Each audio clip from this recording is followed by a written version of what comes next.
The key slid into the front door with a soft snap, a sound once comforting to Marissa Langston. She hadn't told anyone she was coming home early, not her assistant, not even her husband, Brent.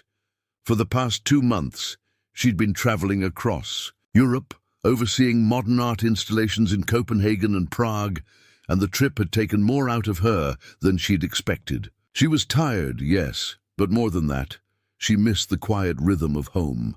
The flight from Amsterdam had been turbulent, and the ride from JFK even worse, but she clung to the idea of surprising Brent, the anticipation of catching him mid-shave, or barefoot in the kitchen making his late-night cocoa, was enough to keep her awake through the jet lag.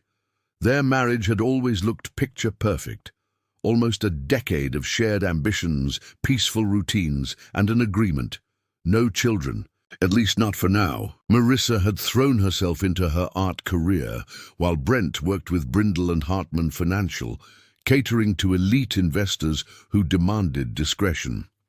He supported her projects without ever stepping too far into the spotlight, and she trusted him completely. So when the rideshare driver pulled up in front of their classic Tudor home in a serene Connecticut neighborhood, she didn't expect the first jolt of unease to come from something as trivial as a car. Parked in her usual spot was a sleek silver Tesla, definitely not Brent's style. He hated touchscreens. She gave herself a rational out, maybe a client, maybe a loaner. But the small changes kept piling up. The hydrangeas she had purposefully never planted due to her pollen allergies were now blooming in full force, crowding the walkway. The porch lights, usually a warm golden hue, had been swapped out for stark blue LEDs that made the house feel sterile. Her suitcase wheels thudded against the wooden steps as she climbed them. Something felt rearranged. Not wrong, not yet, but altered, like her home had been interpreted by someone else. Marissa twisted the doorknob and stepped inside. Immediately she was met with the pounding thump of bass-heavy music, some electronic dance track rattling the ceiling fixtures. Not jazz, not classical, not Brent. She stepped into the foyer, calling out with a light tone, "Brent!" But her voice felt swallowed by the house, drowned out by synthetic drums and high-pitched loops. Her suitcase sat awkwardly by the wall as she moved deeper into the house. Her footsteps slowed as she scanned the walls. Her curated travel photography had vanished, replaced by large, abstract neon pieces that screamed mass-produced art store. The couch was no longer the camel suede sectional she and Brent had saved up for, but a bright, turquoise modular piece that looked like it belonged in a tech startup. The bookshelves were bare of all her curation. Gone were the artist retrospectives and philosophy collections. In their place sat decor pieces that meant nothing, metallic spheres, ceramic pineapples, and meaningless quotes in glass frames.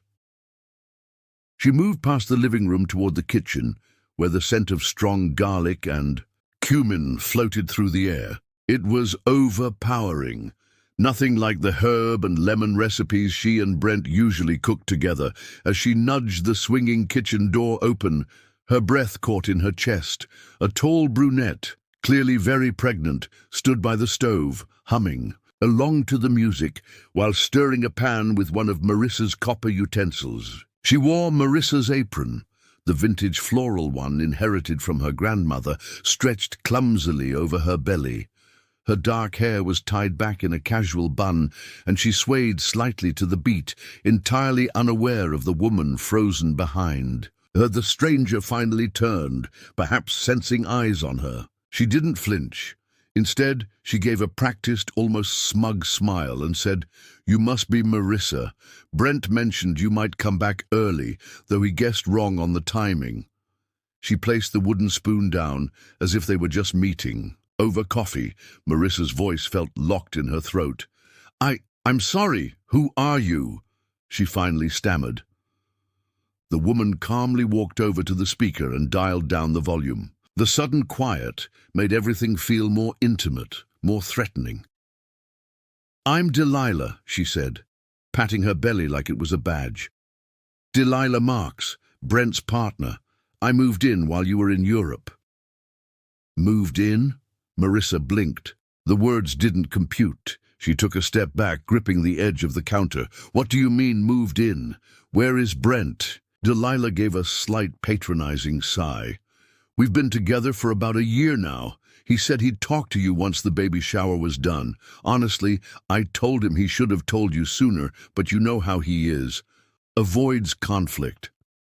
A part of Marissa wanted to scream. Another part convinced her this was a hallucination, a byproduct of sleeplessness and too many airport espressos. But it wasn't. Everything was real. The apron, the smell, the invasion. Before we continue the story, if you're new here, please consider subscribing to our channel. It really helps us keep making stories like this. She exhaled sharply. You need to leave. Right now. Before Brent gets back. Delilah gave a short laugh. You're cute, but this isn't just Brent's home anymore. It's mine too. I've been here for months. I pay the utilities. I called the exterminator last week. You don't get to just walk in and throw me out. Marissa stepped back again, fists clenched. I need to think. I'm going upstairs. Of course, Delilah replied smoothly. Your things are in the guest room now. The master suite is ours. The way she said ours sent a chill down Marissa's spine. As she made her way down the hallway, every step brought a new wave of dread. The staircase she decorated with handmade tiles from Morocco now looked bare, the photos of her and Brent erased. The study, once her sacred space filled with canvases and old art books, was now a baby's room. A pristine white crib stood in the center of it all. Forest animal wallpaper covered the walls. A framed sonogram hung beneath a sign that read, Welcome Baby Marks. It was worse than betrayal. It was erasure. Marissa stood silently at the threshold of the nursery that used to be her home office, her breath caught in her throat. The room smelled faintly of new paint and baby powder, scents that didn't belong to her life. The antique writing desk she had refinished with her own hands was gone, replaced by a minimalist changing table and shelves filled with plush toys and pastel blankets. Even the window curtains had been swapped out, once sheer and ivory, now a soft blue with tiny elephants stitched along the edges. A mobile dangled from the ceiling, slowly spinning, casting gentle shadows of foxes and owls on the walls. It was all so carefully designed, so intentional, so invasive. She turned away from the room with a sick feeling growing in her stomach. She couldn't breathe. Each step deeper into the house only confirmed the same horrifying truth. She had been replaced in every corner. In the master bedroom, her custom headboard was gone. The hand-woven throw blanket from her friend's textile shop folded away or donated without her consent. On the dresser sat a framed photo of Brent, cradling a tiny onesie, his expression tender. Another showed Delilah beaming at a baby shower, surrounded by unfamiliar faces. None of them were part of Marissa's world. The bathroom she once took pride in was also changed. Her collection of high-end skincare, arranged meticulously by scent and season, had vanished. In its place were stretch-mark creams and prenatal vitamins, oddly too pristine, as if placed more for show than actual use. Something about them felt off, like props. Her gut whispered that she was missing something, but her brain struggled to keep up. Was this real? Was Delilah truly pregnant, or was this all a carefully crafted performance? Marissa made her way downstairs, where her suitcase remained untouched by the front door. Her hands trembled as she pulled her phone from her coat pocket and tried to call Brent. The number she'd called for years, stored under My Love, rang once. Then a recorded voice informed her the line was no longer in service. Disbelief turned to panic. She redialed, double-checked the contact, then tried again. Same message. Back in the kitchen, Delilah was casually setting the table with a new set of dishes, ones Marissa had never seen before. the kind with gold rims and trendy pastel tones. She arranged the cutlery with the precision of someone who planned to stay. Marissa held up her phone. "His number doesn't work."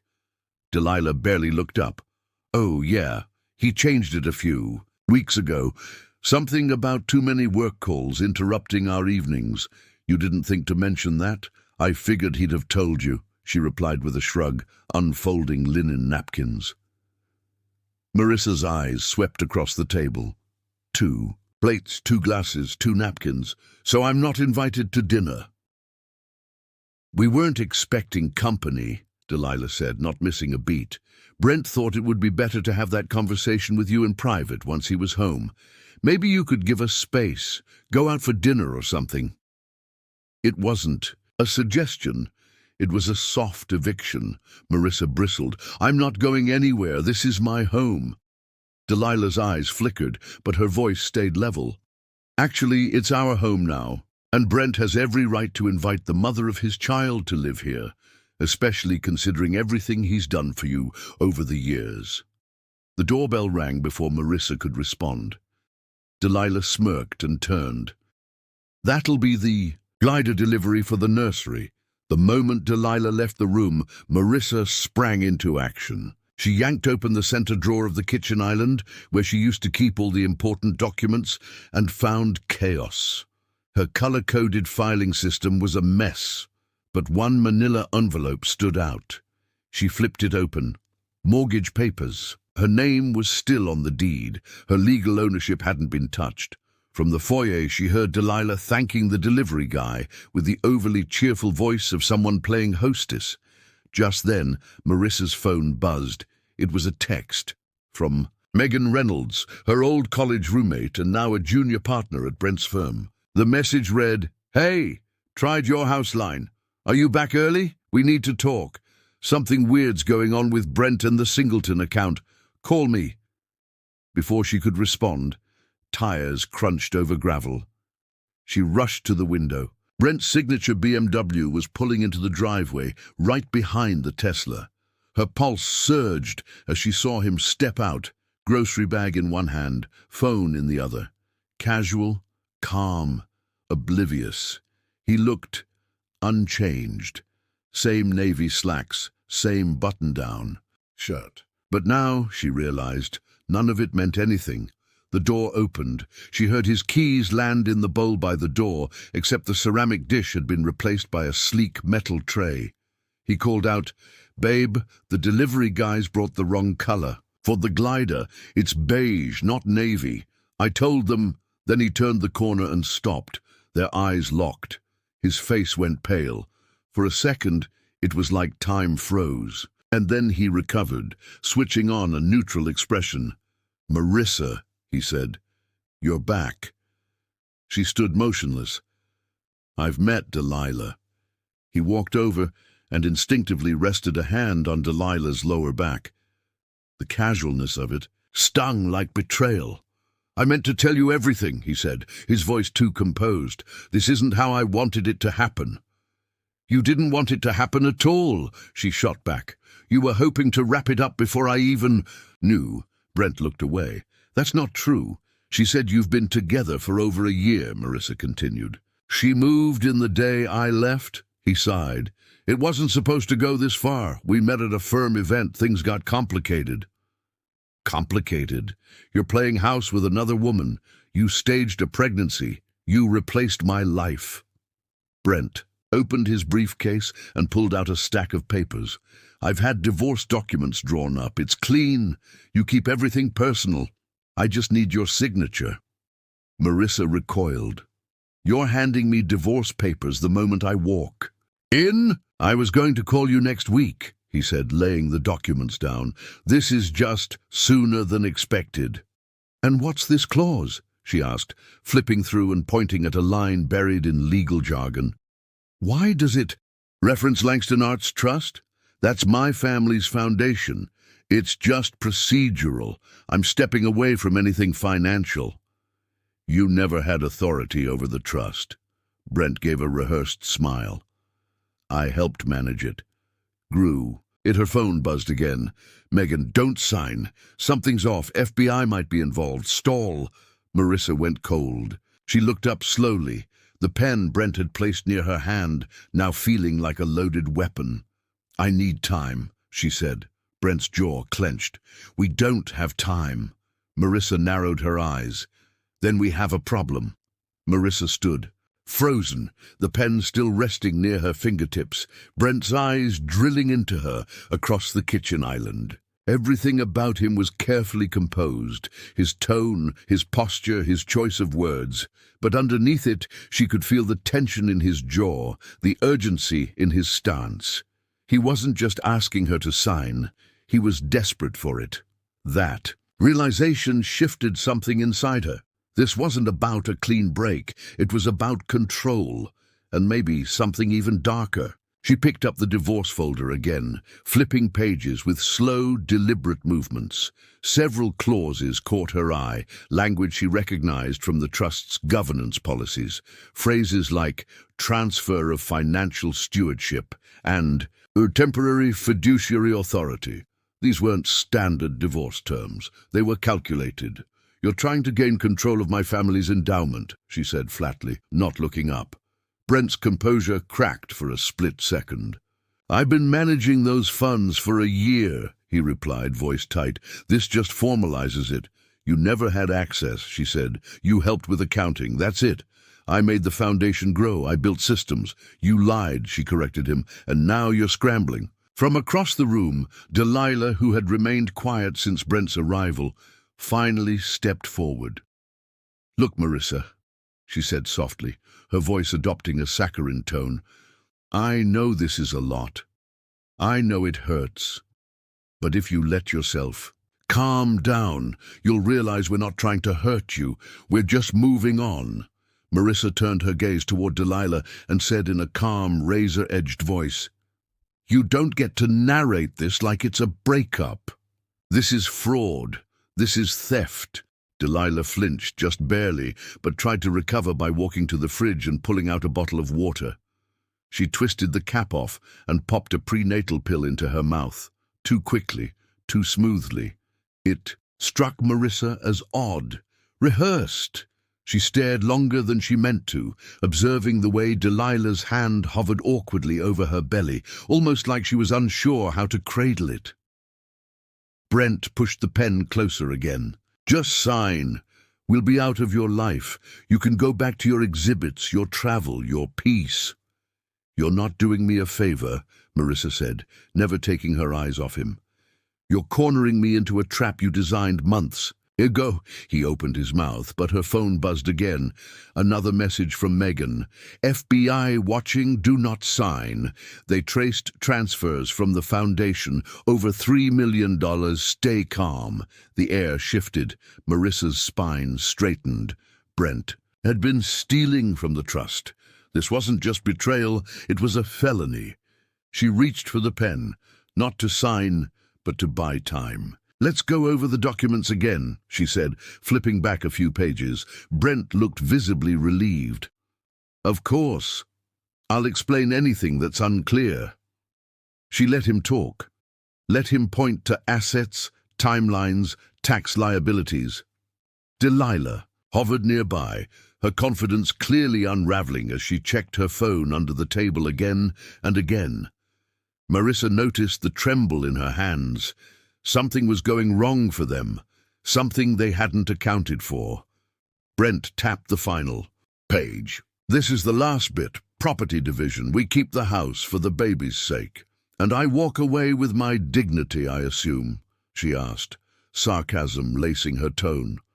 "Your name and legacy remain untouched," he lied. She paused. "And what about this clause here? It says you retain oversight of the Langston Trust's advisory board. Why?" "It's symbolic," he replied too quickly.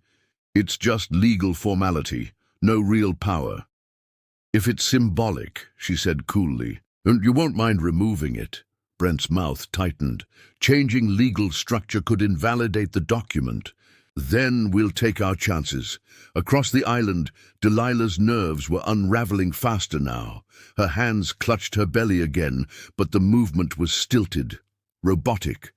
Marissa was watching her too closely now, and she sensed it. "I need a moment," Delilah muttered, walking toward the hallway. Marissa stood. "I'll get some air," she said, not waiting for permission. She walked upstairs and locked herself in the guest bathroom. Her hands trembled as she pulled out her phone and dialed Megan. "I'm still here," she whispered. "Marissa, listen to me. They're criminals. The FBI's been building a case on Brent for months. He used his position at Brindle to move money into unregistered accounts linked to your trust." Marissa's heart thundered. "And Delilah? Her name isn't Delilah. Her real name is Harper Gaines. She's been flagged in multiple investigations for posing as a partner to high-net-worth individuals, always pregnant, always vanishes before the baby's born, because there is no baby." Marissa stared at herself in the mirror. "You're saying she's faking the pregnancy? She did it in Denver, then again in Chicago. She uses prosthetics and fake prescriptions. She and Brent are partners in crime." Marissa's knees weakened, but she forced herself upright. "What do I do?" "Don't sign. Stall.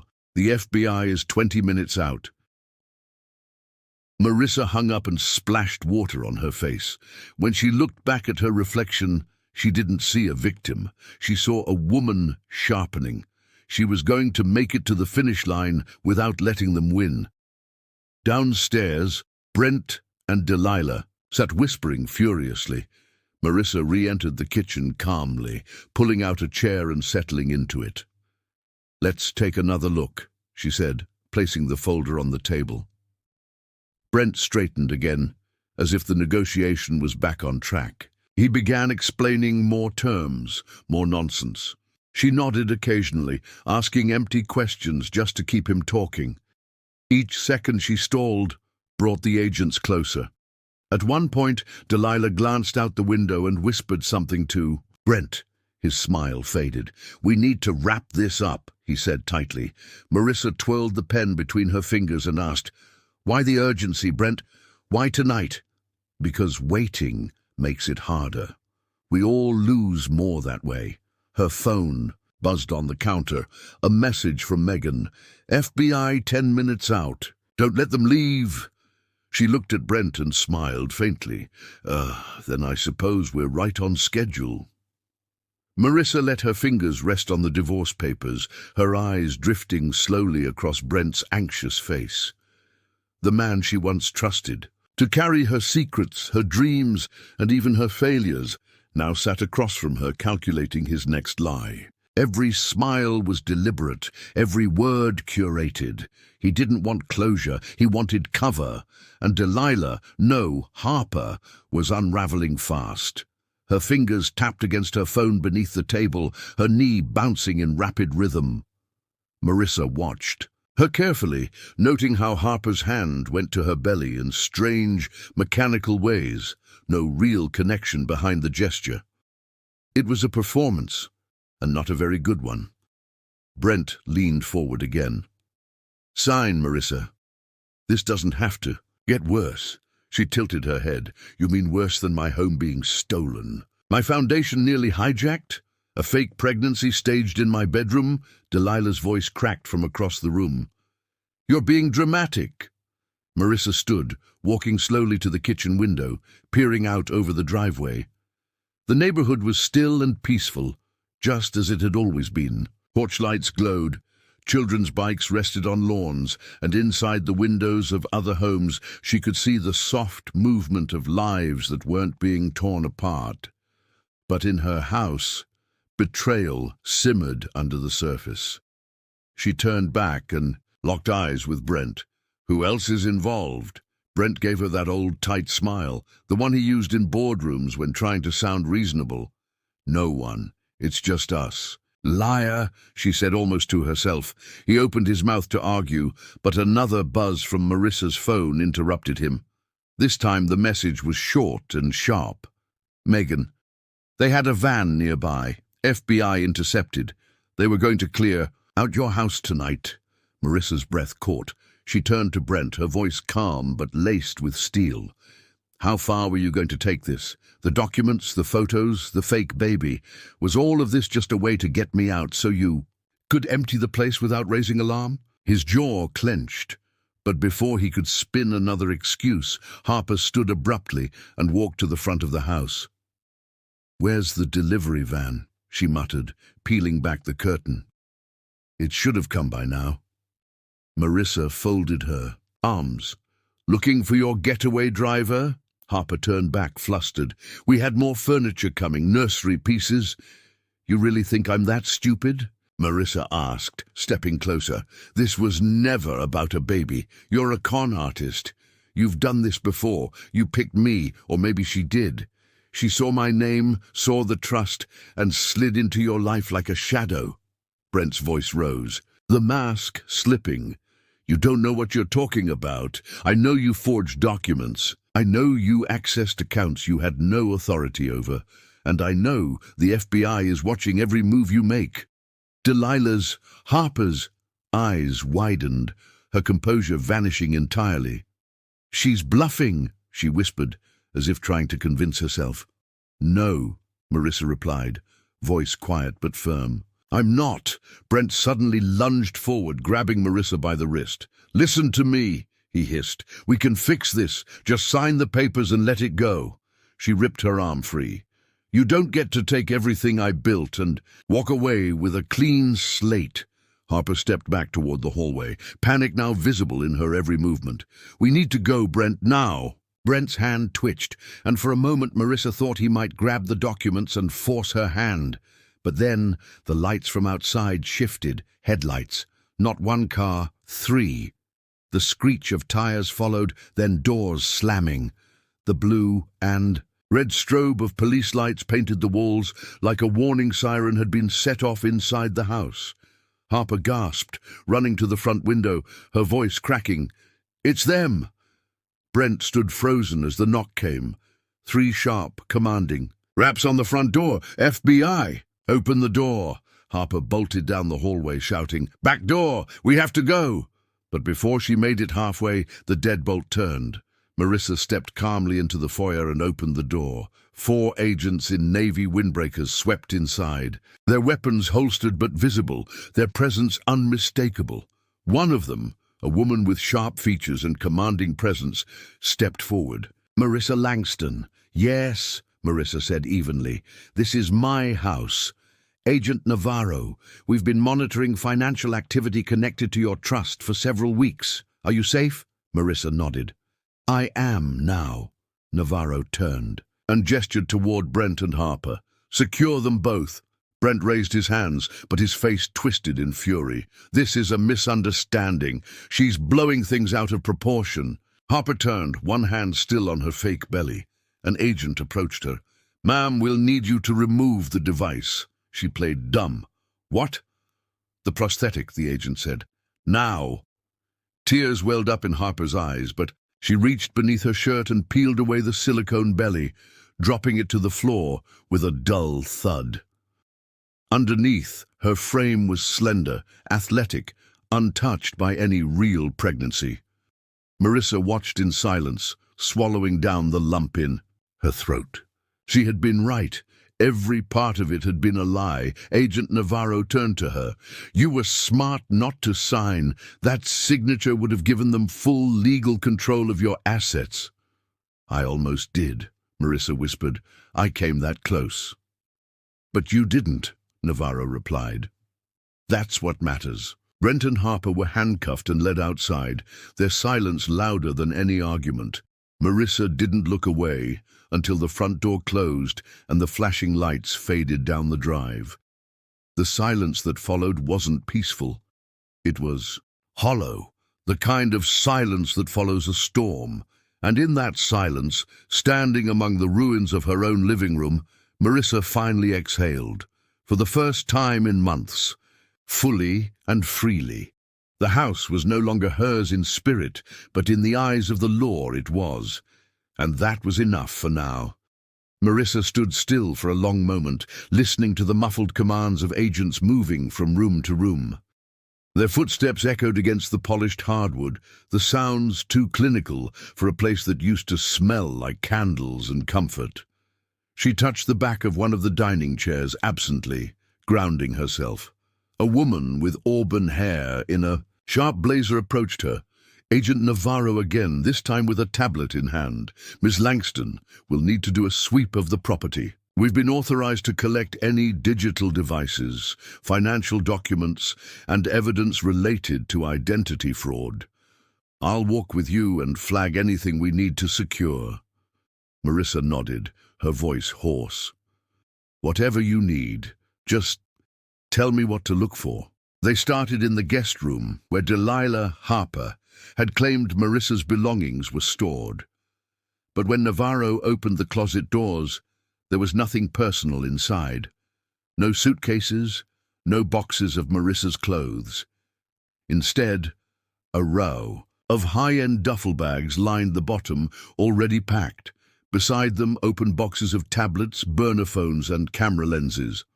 On the bed sat a sleek laptop, still powered on, displaying spreadsheets with coded wire transactions. Navarro stepped forward and immediately began photographing the scene. They were ready to disappear tonight, she said, scrolling through the laptop. There's a flight booked under aliases. Destination Grand Cayman. Marissa sank onto the edge of the bed.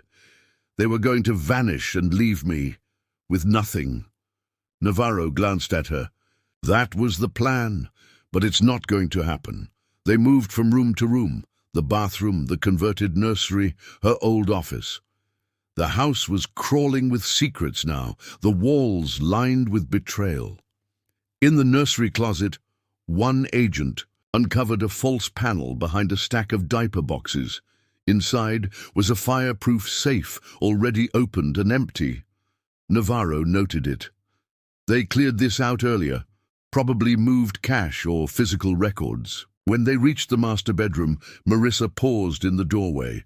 She hadn't truly looked at this space yet. The navy bedding, the unfamiliar photos, the complete erasure of her. On the nightstand was a pregnancy guide with highlighted sections, but something about the handwriting seemed too neat, like someone marking pages for show. Navarro picked up a prescription bottle labeled Prenatal Plus. She popped the cap and sniffed. Placebo, she muttered. No active ingredients. Marissa crossed her arms. Even her vitamins were fake. They planned this with surgical detail, Navarro said. We've tracked Harper Gaines to multiple aliases. She's been involved in 4 similar cases. This is the first time we've caught her mid-operation. Back downstairs, a different agent was bagging the silicone pregnancy prosthetic. We found 3 more in the attic, all varying in size. They were staging a timeline. The implication chilled Marissa. They were building a whole arc, a narrative. Navarro nodded. To keep anyone from doubting the story long enough for the money to clear. Another agent returned with a sealed evidence bag containing multiple passports. Brent had one under a different name, he said. So did Harper. Marissa glanced at the open folder still lying on the kitchen island, her almost signed divorce papers. It struck her again how close she had come to losing everything. She turned toward Navarro. If I hadn't come home early, you did, Navarro said simply. That's what counts. By now, the sun had vanished behind the horizon, and the kitchen was dim save for the harsh white overheads the agents had set up. Marissa's head throbbed. She reached for her phone and saw a new message from Megan. They're both in custody. FBI wants your full statement tomorrow. Call me when you're safe. She typed back with shaky fingers. Going to the Peninsula Hotel. Can you meet me? Seconds later, already packed. I'll see you there. Navarro glanced over her shoulder. You have somewhere to stay tonight?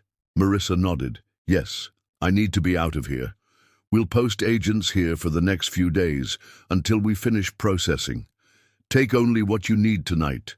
We'll coordinate with your legal team tomorrow. With that, she gathered a few clothes, her phone charger, her passport, and a handful of personal items. that hadn't been replaced or tossed. As she moved to zip her overnight bag, one agent passed by carrying Harper's fake belly with gloved hands. "Weirdest thing I've ever logged," he muttered. They had full props. Marissa stared at it, unable to look away. "How many people believe she was pregnant?" she asked quietly.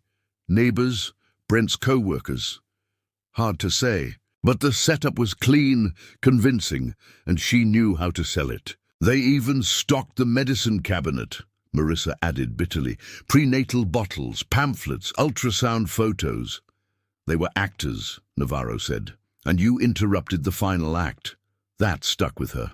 Interrupted the final act. She wasn't just a victim, she was a wrench in their machine. They had planned this scam down to the hour, but they didn't plan on her walking through that door before curtain call. An hour later, Marissa arrived at the peninsula, barely aware of how she got there. The bellhop greeted her with a kind smile, but she barely responded. Her suite was quiet, too quiet, and she collapsed onto the crisp white bed, still in her travel clothes. Moments later, Megan knocked. When Marissa opened the door, her friend pulled her into a tight embrace. "You did it," Megan whispered. "You stopped them." "I almost didn't," Marissa murmured. "I almost gave them everything." "But you didn't," Megan said, guiding her inside. "You trusted your gut. That saved everything." They sat on the plush couch with glasses of wine and takeout Megan had brought from their favorite Thai place. The warm scent of lemongrass and coconut helped chase away the sterile memory of the kitchen back home. "The legal team's already working with the FBI," Megan said. "They're freezing everything Brent touched. The foundation's safe, you're safe." Marissa nodded slowly, still absorbing it all. Outside, New York glittered like it always did. People moving on with their lives, unaware that 2 floors up, a woman was piecing hers back together. She watched the skyline, then whispered, "He used to say I believed in second chances for everyone, even those who didn't deserve it." Megan didn't speak for a moment. Then, "It's not a flaw to trust, it's a flaw to betray." Marissa smiled faintly. "Still feels like a flaw right now." "It won't forever."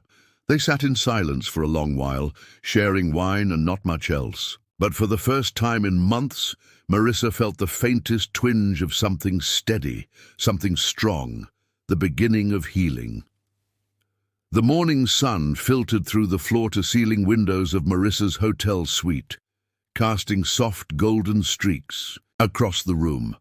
For a fleeting moment, wrapped in the quiet luxury of white linen and muted lighting, she forgot. But as she sat up, the ache in her chest returned. Not from exhaustion, but from remembering. The arrests, the lies, the prosthetic belly dropped like a stage prop. She moved slowly, as if her limbs carried the weight of everything she had uncovered the night before. Across the room, Megan was already up, seated by a small table with 2 coffees and her laptop. "Open," I ordered ahead, Megan said gently, sliding a cup toward her. "Black, extra shot. You're going to need it." Marissa gave a soft, grateful smile. "I feel like I woke up in someone else's life." "You didn't," Megan replied. "You just stepped back into your own." After a brief breakfast, they headed to the downtown FBI field office. The waiting room was quiet, almost sterile, like a doctor's clinic with none of the warmth. Agent Navarro met them at the entrance and led them into a private conference room, where another agent, a calm, serious man in his 40s, introduced himself as Agent Kwan. "Thank you for coming in," he said, switching on a recording device. "We'll walk through your account of last night's events and your knowledge of the Langston Trust's governance structure. We want to ensure the full scope of fraud is documented." Marissa nodded and took a breath. For the next hour, she walked them through everything. The moment she stepped inside the house, the transformation of the rooms, the photos replaced, the fake baby gear, the contract clauses she nearly missed. Every detail, every red flag she had ignored or dismissed, now laid bare like evidence in a gallery of deceit. Navarro passed her a thick folder once she finished. "These are the documents Brent and Harper prepared. Our legal team has reviewed them thoroughly. You were absolutely right to hesitate. Several clauses were buried among the divorce terms, hidden authorizations that would have transferred your signature power to a holding company created under Harper's alias." Marissa flipped through the pages, her hands trembling slightly, as she read words she hadn't noticed in her first pass. Authorizations, power of attorney, beneficiary designations, all woven into sentences meant to sound routine. "This would have let them drain everything," Agent Kwan nodded solemnly. "Within 48 hours of your signature, the accounts would have been emptied and closed. And now, everything is frozen," Navarro assured her. "The Foundation accounts are under federal protection. No transactions can be made without judicial oversight." Marissa closed the folder, breathing in deeply. "What happens to them now?" "They've both been charged," Kwan said. "Brent is being held without bail. Harper, real name Harper. Gaines refused a plea deal. She'll be facing trial." Marissa looked between the agents. "Brent refused too." Kwan shook his head. "He took the deal. 15 years with a minimum of 10 served. He's agreed to testify against Harper and 2 others involved. In exchange, some of his charges were reduced." Her stomach twisted. "So he betrayed me. And now he's trying to save himself. He's not walking away clean," Navarro added. "The court knows his role. His testimony doesn't erase it." Megan placed a hand on Marissa's arm, grounding her. "It's not justice yet, but it's a start." Later that day, back at her temporary downtown loft, Marissa stood by the windows, watching the pulse of the city below. Cars, pedestrians, the occasional dog walker. It all seemed so normal, which made her feel all the more displaced. She hadn't stepped foot back in her own home since the arrests. She wasn't ready. Every room still smelled like someone else. Instead, this clean, barely furnished loft gave her space to think, to breathe, to exist without memories pressing. In from every wall. That evening her phone rang again, Agent Navarro. "We've completed the financial trace. 98% of the missing funds were recovered. Offshore accounts tied to Harper and Brent are now under seizure, and your legal team will be contacted for asset restoration." Marissa felt her legs go weak. "So it's not lost?" "No, nearly all of it will return to the trust. We also confirmed that they failed to open any fraudulent credit lines under your name." "They tried, but we caught it early." "And Harper?" Marissa asked. "Is she still refusing to cooperate?" "She believes she can beat the case. Her record shows she's gotten off light before. She's betting on a repeat." Marissa's voice lowered. "She won't win this time. Not with the evidence we've got." As the call ended, Marissa sat quietly, her mind spinning. Brent was going to testify. Harper was preparing for court. And somehow, despite it all, Marissa still had the one thing they wanted to steal: her name, her reputation, her integrity. 2 days later, she attended her first meeting with a recovery group for victims of financial crime. Megan had recommended it, but Marissa was hesitant. She wasn't sure she was ready to share, to relive it all again. But when she sat in that circle, surrounded by people who had lost businesses, inheritances, even homes, she didn't feel like an outsider. She felt like one of them. When her turn came, she said quietly, "He pretended to love me while slowly erasing me. Room by room, dollar by dollar." No one interrupted. No one judged. After the meeting, a woman in her 50s approached her, tall, elegant, with haunted eyes. "I lost my bakery, my retirement. He convinced me to sign over my business and vanished overnight. I thought I was stupid, but hearing your story, I don't feel so alone anymore." "You're not," Marissa said, offering her a small but real smile. "None of us are." That night, back at the loft, Marissa journaled for the first time since the ordeal began. Her therapist had suggested it, but until now she hadn't found the words. She wrote, "They rehearsed this con like a play, but I refused to be the audience. I stepped onto the stage and tore the script apart." She closed the notebook, exhaled, and allowed herself one quiet moment of triumph. A week later, the gallery bustled with murmurs and camera flashes, but this time it wasn't someone else's opening. It was Marissa's. Her new installation, Aftermath, had been in quiet development for months, pieces sourced from artists who had survived personal betrayals, scams, or catastrophic losses. But now, standing in the center of the space under a skylight, it felt surreal. She had curated galleries around the world, but never one this personal. The art on display wasn't just paint and canvas. It was grief, rebuilt. Shattered mirrors, stitched into textile, torn legal papers woven into a sculpture, and photographs half-burned and reprinted as negatives. Each piece had its own wound, and Marissa, in a fitted black dress with no jewelry, walked through it like a woman still healing, but finally unafraid of her scars. Guests moved quietly through the space, some pausing longer than others, not to ask questions, but simply to feel. In one corner, a large installation made of shredded bank statements and broken glass had drawn a small crowd. Marissa drifted toward it until a familiar voice greeted her.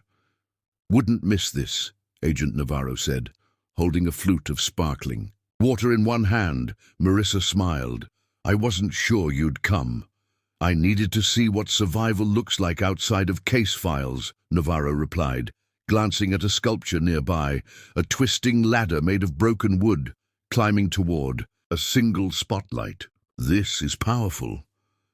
"These artists lived through worse than I did," Marissa said. "Some lost decades of savings, some lost family, but they still created." Navarro nodded. "That's resilience." As the evening unfolded, Marissa greeted friends, donors, and new faces. But one face near the entrance made her pause. A woman in her late 30s, holding her coat too tightly, clearly unsure of herself. Marissa recognized her from the photographs the FBI had shown her. Elise Marino, one of Harper's previous victims. Their eyes met, and Marissa approached. With a gentle hand extended, "I'm glad you came," she said softly. Elise blinked, tears forming. "I didn't think I could, but your story gave me the nerve." "You don't owe anyone anything," Marissa said. "But if you're ready, I'd like to talk after." Elise nodded, her voice caught in her throat. Later, after most of the crowd had cleared and the gallery was bathed in the soft glow of evening lights, Marissa and Elise sat on a bench at the far end of the space. Elise recounted how Harper had used a similar scheme, this time with a different identity, a fake pregnancy, and a man who lost his family's farm as a result. "He didn't survive it," she whispered. "Took his life before we uncovered the truth." Marissa's eyes welled. "She didn't just take money, she took futures." Elise pulled a folded piece of paper from her purse. "There's a group of us now. Survivors. We're starting a non-profit, something to help victims of financial manipulation, legal support, mental health resources, education. Would you consider joining our board?" Marissa didn't hesitate. "Yes, 100%. Elise smiled through her tears. "We want to make sure no one else goes through what we did." When Marissa returned home later that night, the quiet of the loft didn't feel empty. It felt earned. She slipped off her shoes, poured herself a glass of wine, and sat at her desk. She opened her journal and wrote, "Today I stood in a room full of broken things, and I didn't flinch." The next few weeks passed in a kind of organized chaos.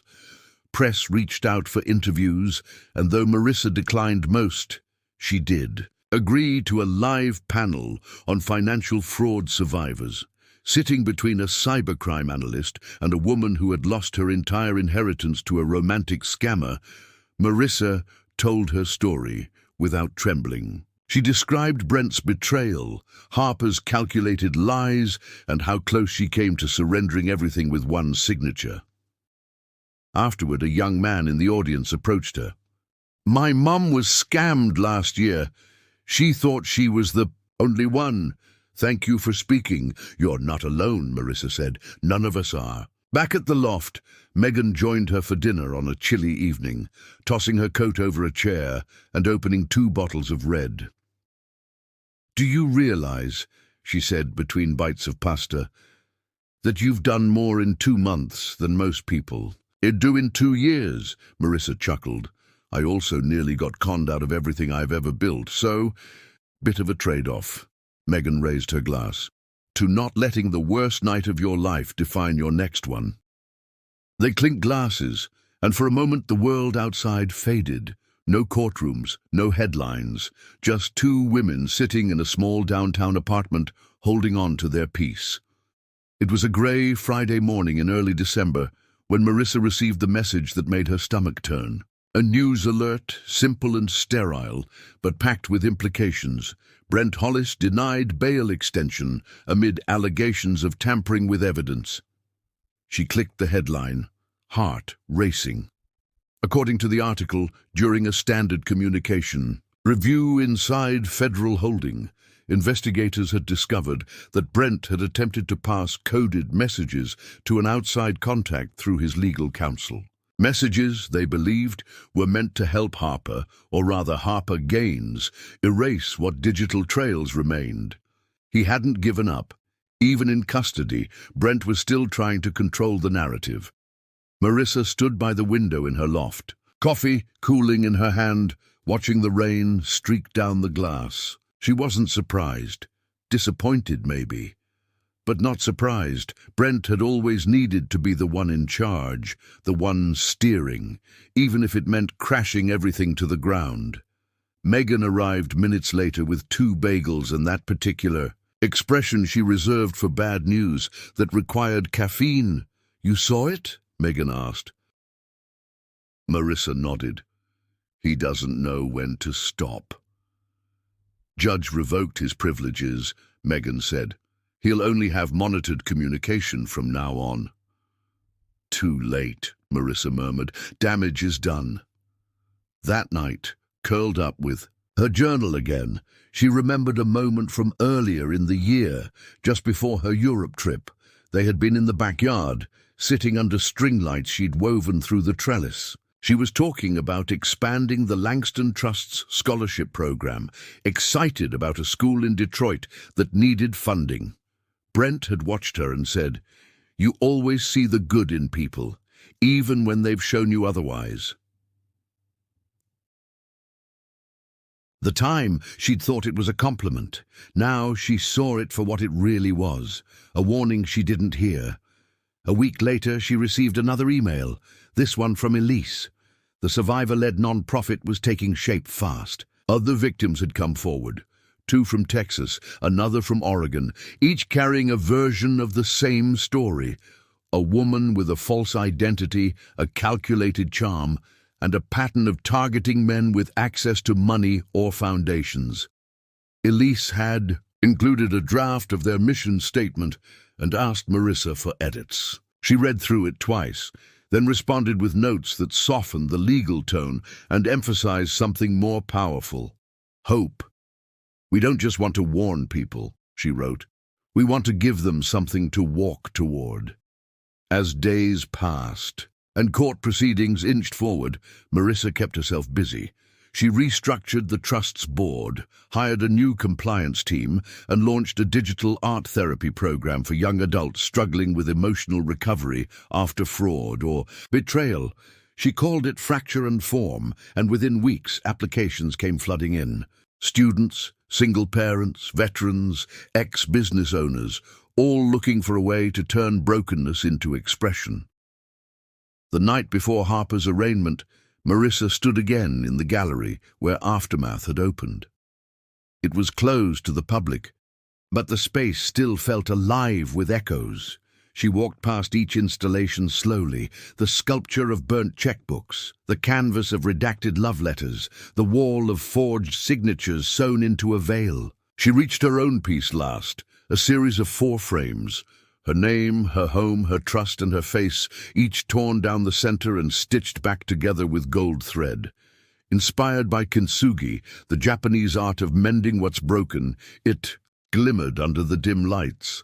The next morning in court, Marissa sat in the second row, hands folded in her lap, calm as steel. Harper entered the courtroom in a dark blazer, no belly now, no trace of warmth. Just the tight expression of a woman used to getting away with things and now calculating her odds. Brent was already seated, avoiding her gaze. His testimony would come later. The judge read the charges: wire fraud, identity theft, attempted grand larceny, intent to defraud a registered charitable trust. Harper pleaded not guilty. Her attorney asked for bail. It was denied. Marissa watched her expression falter for the first time. As Harper was led away in cuffs, she didn't look at Brent. She didn't look at Marissa either. Just straight ahead, like if she refused to acknowledge what was happening, it wouldn't be real. Outside, reporters swarmed, but Marissa had already slipped away, back into the quiet of her rented car. She didn't need a camera to validate her strength. The court would handle justice. She would handle the rest. Back at the loft, she received another message, this one from a high school senior in Illinois. Ms. Langston, I just wanted to thank you. I was awarded one of your scholarships last week. My art teacher told me about your story. You made me believe it's okay to start over. Marissa pressed her palm to her heart. For the first time, in a long while, it felt light. That night, Megan brought over celebratory wine and a paper bag of fried dumplings. One step closer, she said, pouring generous glasses. Feels like I've climbed Everest, Marissa replied. Now you get to paint the view, Megan said. They toasted not to justice, not to revenge, but to reclamation, to the pieces she had picked up one by one and made into something whole again. The snow had just begun to fall again in Manhattan when Marissa stepped out of the non-profit's new office. The air was crisp, the city lit in warm golden flecks of holiday light. Her breath formed clouds in the air as she stood on the stoop for a moment, watching passers-by with armfuls of wrapped gifts, coffee cups and laughter. It felt distant from the storm she had lived through, but she didn't resent the joy. She understood it now in a way she hadn't before. Peace wasn't the absence of chaos, it was reclaiming yourself after it. Inside, volunteers buzzed around, the space setting up for a panel on digital safety and financial awareness. Elise, now fully stepped into her role as co-founder, waved from across the room, clipboard in hand. Since going public with her story, Elise had become a face of resilience for victims nationwide. Marissa often joked they were like twin phoenixes, burned and reborn, but with matching non-profit hoodies.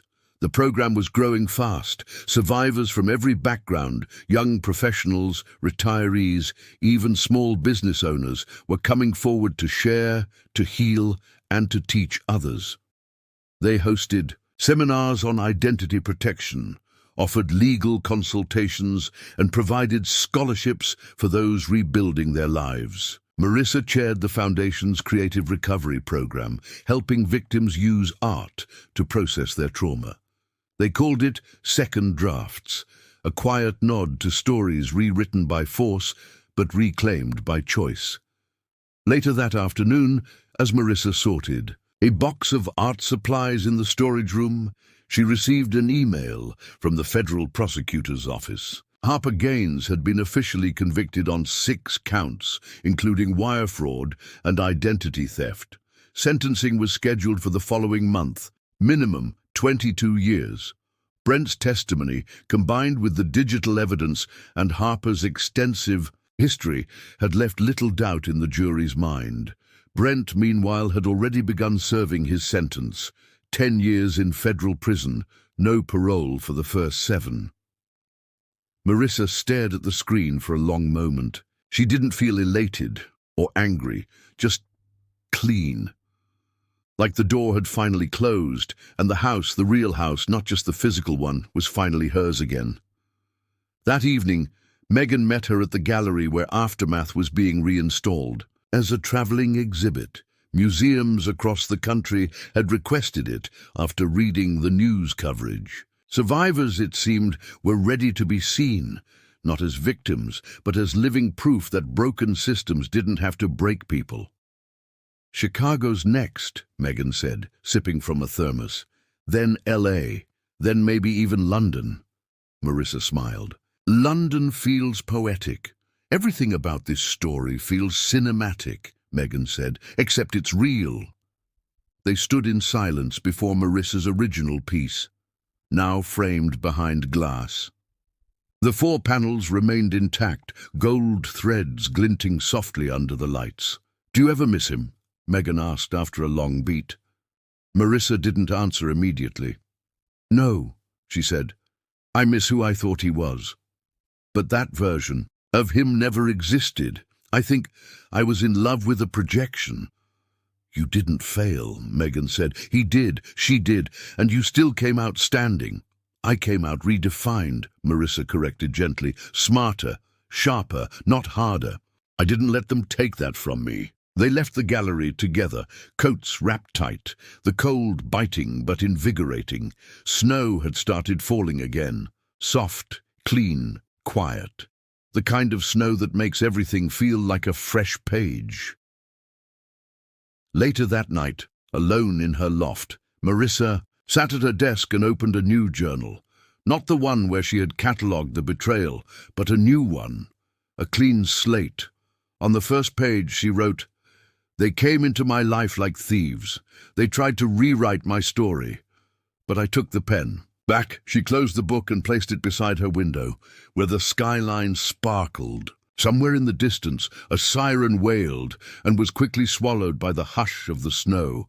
And Marissa, no longer a wife, no longer a target, no longer a chapter in someone else's plan, sat still, strong, and fully in command of her own narrative. If you enjoyed this story, please subscribe to our channel and let us know your favorite moment in the comments.